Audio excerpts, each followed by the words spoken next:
Subscribe कीजिए। किया फरमाया 40 रातों में तीनों में से कोई एक आना चाहिए। इल्लत, ऐन से इल्लत, औ से किल्लत, वाल से जिल्लत। इल्लत, किल्लत, जिल्लत, 40 रातों में से एक मकाम ऐसा आना चाहिए कोई एक रात में। इल्लत, या तो बीमार पड़ जाए, सर दर्दी हो या बुखार आ जाए, कोई बीमारी हो, पैर ही दुखे, कांटा ही चुभे, कोई ना कोई बीमारी आ जाए। अगर बीमारी ना आए, किल्लत, पैसे खत्म हो जाए। 40 रातों में कभी कोई डब्बा भी बच जाए कि हम भी खाली हो गए तो मुश्किल भी आए कि यार कुछ लाना भी है, जेब भी खाली है। जिल्लत, कोई जलील करे। देखो अब यहां अपने ज़ौक़ के मुताबिक बात करना चाहता हूं। कोई आशिक हो और जलील ना हो, मुझे उसके इश्क में शक है। क्यों? इसलिए कि दीवाना ही तो जलील होता है। दीवाना ही जलील होता है, फरजाने थोड़ी जलील होते हैं। फरजाना तो कपड़े संभाल के चलता है, उसकी इस्तरी फरजाने की समझाने के लिए कह रहा हूं, उसकी इतनी टाइट रहती इस्तरी कि वो जो स्त्री ने इस्तरी की है तो उसके फन को भी लोग हैरत से देखते हैं। वो बैठता इतने अदब के साथ है कि उसकी अदाएं काबिले तारीफ होती है। फरजाना खाता इतने नजाकत के साथ है कि उसका खाने पर भी डिस्कस होती है कि क्या अदब का अंदाज है। लेकिन जलील किसने होना है? दीवाने ने।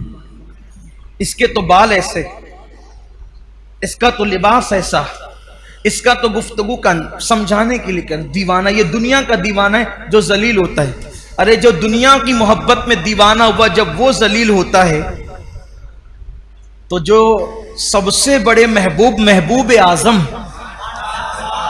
महबूब रब्बे अकबर, सारे अंबिया के खुदाओं का, सारे अंबिया का खुदा, माफ कीजिए खुदाओं, सारे अंबियाओं का खुदा, सारे नबियों का खुदा, सारे रसूलों का खुदा, जिससे प्यार करे वो मोहम्मदुर रसूलुल्लाह।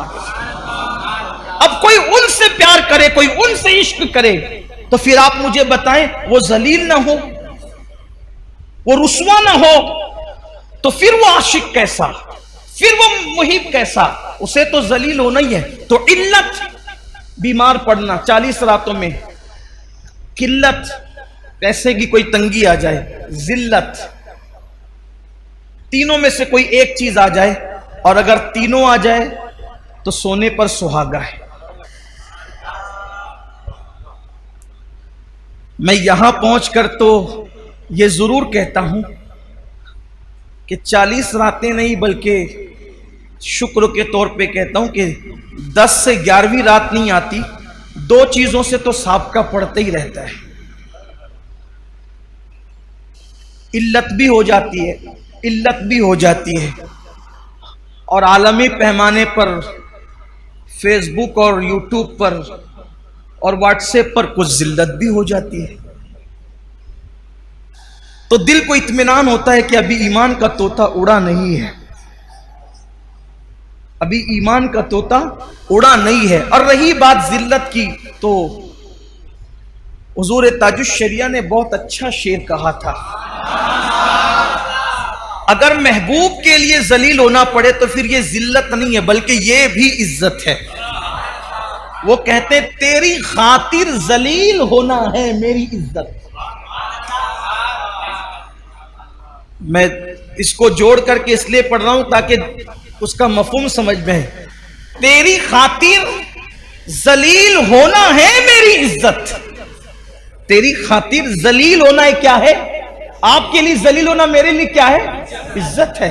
तेरी खातिर जलील होना है मेरी इज्जत, मेरे वकार सलाम।